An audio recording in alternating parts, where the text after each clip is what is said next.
చిత్ర పరిశ్రమలో రక్త కశ్మీరా ఒక అరుదైన రికార్డును సొంతం చేసుకుంది. 2007లో షూటింగ్ ప్రారంభించుకున్న ఈ సినిమా అనేక ఆర్థిక ఇబ్బందులు, సాంకేతిక కారణాల వల్ల ల్యాబ్కే పరిమితమైపోయింది. దాదాపు 2 దశాబ్దాల తరువాత అంటే 2026లో ఈ చిత్రం థియేటర్ల బాట పట్టడం సినీ వర్గాలను ఆశ్చర్యానికి గురిచేస్తుంది. ఒక సినిమా ఇంతకాలం తరువాత విడుదలవ్వడం అనేది ప్రస్తుత కాలంలో చాలా అరుదైన విషయం. ఈ సినిమాకు ఉన్న ప్రధాన ఆకర్షణ ఒక ప్రత్యేక గీతం. ఇందులో కన్నడ పరిశ్రమలోని 14 మంది అగ్ర హీరోలు కనిపించడం విశేషం. అప్పట్లో ఈ పాటను ఎంతో ప్రతిష్టాత్మకంగా చిత్రీకరించారు. అయితే దురదృష్టవశాత్తు సినిమా విడుదలయ్యే సమయానికి ఆ 14 మందిలో కీలకమైన 3 ధృవతారలు ఈ ప్రపంచంలో లేరు. కన్నడ పవర్ స్టార్ పునీత్ రాజ్ కుమార్, సాహస సింహ విష్ణువర్ధన్, రెబల్ స్టార్ అంబరీష్ మన మధ్య లేరు. వాళ్ళు వెండి తెరపై మళ్లీ కనిపించడం అభిమానులకు కంటతడి పెట్టించే విషయం.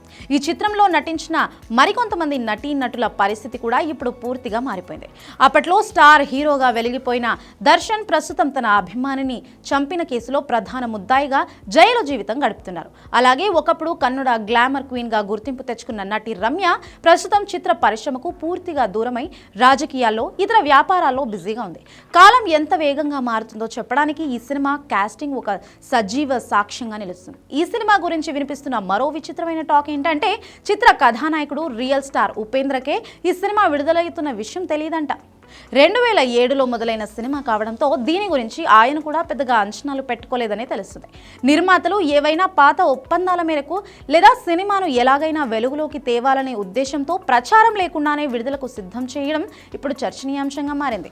రక్త కశ్మీరా కేవలం ఒక సినిమా మాత్రమే కాదు, కన్నడ సినిమా చరిత్రలో ఒక కళాఖండం లాంటిది. 20 ఏళ్ల క్రితం నాటి మేకింగ్ స్టైల్, నటీనటుల రూపం ఇప్పుడు ఎలా ఉంటుందో అనే కుతూహలం ప్రేక్షకుల్లో ఉంది. ముఖ్యంగా కీర్తిశేషులైన నటీనటులను వెండితెరపై చూసుకోవడానికి వాళ్ళ అభిమానులు థియేటర్లకు వస్తారు. ఎన్నో ఏళ్ల గ్యాప్ తర్వాత రిలీజ్ అవుతున్న ఈ సినిమా బాక్సాఫీస్ వద్ద ఎటువంటి ప్రభావాన్ని చూపుతుందో వెయిట్ చేసి చూడాలి.